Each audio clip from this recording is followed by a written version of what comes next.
Après plusieurs semaines de silence, OpenAI a annoncé hier GPT-4o mini. Tout en étant presque aussi bon que GPT-4o, donc au-dessus de GPT-4, le modèle est 30 fois moins cher. Donc une vraie petite révolution pour de nombreux process. On le voit avec ce graphique, GPT-4o mini est de loin le modèle avec le meilleur ratio pertinence-prix. Sam Altman a fait la comparaison avec le modèle le plus performant il y a 2 ans, et c'est très impressionnant. GPT-4o mini est bien plus intéressant que Text DaVinci 003 et 100 fois moins cher, et je cite Sam Altman, vers une intelligence trop bon marché pour être mesurée.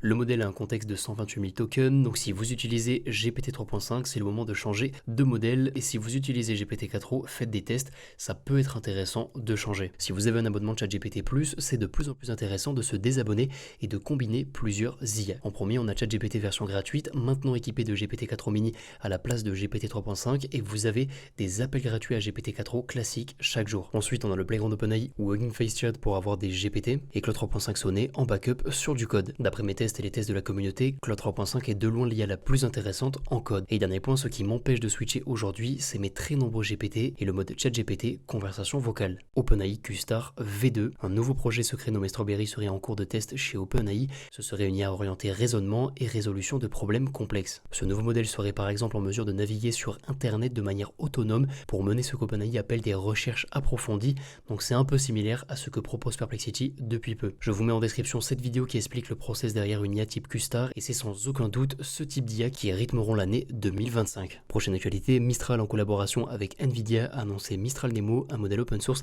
très compact mais qui reste très pertinent. Le prix pour utiliser le modèle via une API va être très intéressant à terme. Together AI devrait sortir le modèle dans les prochains jours, et un autre modèle sorti très récemment dans la même catégorie, Phi 3 Mini. Le modèle est développé par Microsoft et le modèle est légèrement meilleur que Mistral Nemo et propose également 128 000 tokens de contexte. OpenAI a créé un hub où on peut trouver des experts IA qui viennent de différents milieux. La plateforme n'est pas encore disponible au public. Prochaine actualité, l'entraînement de Llama 4 a démarré au mois de juin et Llama 4 sera multimodal, donc le modèle prendra en charge la partie audio, image, etc. Mais cette annonce est accompagnée d'une très mauvaise nouvelle pour l'UE. Meta ne sortira pas Llama 4 en Europe. Donc bien sûr, ce sera très simple de contourner cette limitation, mais Meta s'inscrit dans un mouvement très dangereux pour l'Europe. Les boîtes US IA abandonnent le marché UE. Il y a par exemple un mois, Apple annonçait suspendre le lancement d'Apple IA en Europe. Alors on pourrait se dire ok, c'est une bonne nouvelle, nos boîtes IA pourront gagner du temps et se renforcer, mais étant donné qu'on évolue dans un marché très ouvert, que les ingénieurs français n'aient pas accès aux dernières IA, ça peut être dangereux à terme. Et donc, étant donné ce nouveau mouvement qui se met en place, les menaces de Sam Altman concernant le maintien de ChatGPT en Europe il y a 1 an et l'interdiction temporaire de ChatGPT suite à une plainte en Italie, on peut se poser la question, un scénario où OpenAI se retirait tout simplement de l'Europe est-il vraiment envisageable? Aujourd'hui, ça me paraît impossible. Par contre, ce qui est sûr, c'est qu'on aura à terme absolument pas le même ChatGPT. Les US et le reste du monde auront un GPT bien plus complet que ce qu'on aura en UE. Et c'est malheureusement déjà le cas, la fonctionnalité ChatGPT Memory n'est pas disponible en Europe. Prochaine actualité, Mistral AI lance Codestral Mamba, un modèle spécialisé dans la génération efficace de code, et Matstral, un modèle de raisonnement mathématique avancé. Donc changement d'architecture, modèle très léger et performance intéressante. Prochaine actualité, OpenAI a développé un système de classification à 5 niveaux pour suivre les progrès vers l'AGI. Je vous laisse mettre sur pause pour analyser les 5 niveaux. Les IA actuelles sont autour du premier niveau. OpenAI pense que sa techno interne approche du niveau 2 sur 5 et OpenAI s'est associé au laboratoire national de Los Alamos pour évaluer la sécurité des modèles d'IA avancés. Si vous avez vu le film Oppenheimer, le nom de Los Alamos doit vous dire quelque chose, et justement,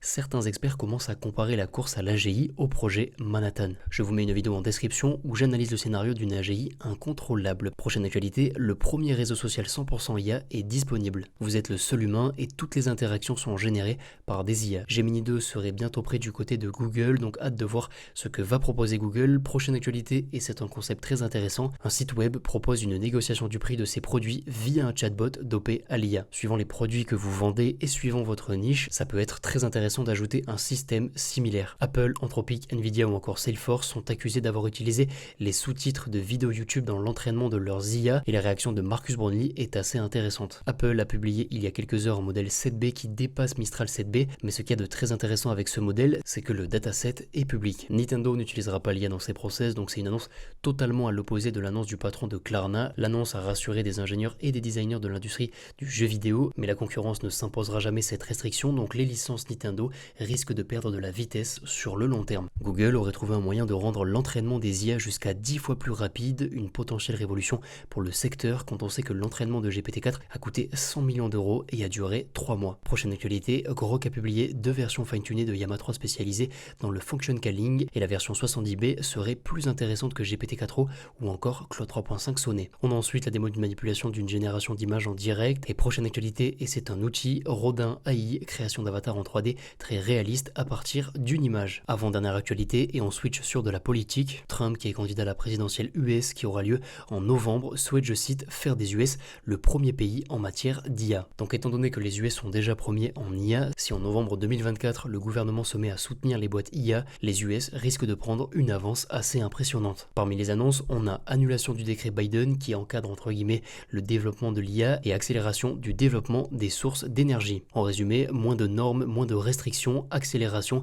et plus de confiance dans les boîtes qui sont aujourd'hui leaders. Et avant de passer à la dernière actualité, je voulais vous partager 2 tweets en lien avec la panne mondiale qui est actuellement en cours et qui est selon les experts la panne la plus importante jamais connue. En premier, on a un timelapse du trafic aérien aux US, les ordinateurs dans les aéroports étant down, impossible de procéder aux embarcations, etc. Et ensuite, on a ce tweet qui m'a fait sourire, la très grande majorité des centrales nucléaires en France seraient pilotées entre guillemets par des ordinateurs des années 70, donc plus de mise à jour depuis des décennies, donc aucun souci. La panne viendrait d'un antivirus utilisé sur les ordinateurs Windows et non de Windows directement. Donc pas assez de tests effectués avant la mise en prod et donc écran bleu au lancement. Et on termine cette vidéo sur un trailer réalisé avec Sora. Le trailer est assez intéressant notamment au niveau des mains et je vous mets 3 autres liens de trailer en description. Donc j'espère que la vidéo vous aura plu. Si c'est le cas, n'hésitez pas à vous abonner et à aimer la vidéo. On se dit à très bientôt. Ciao ciao.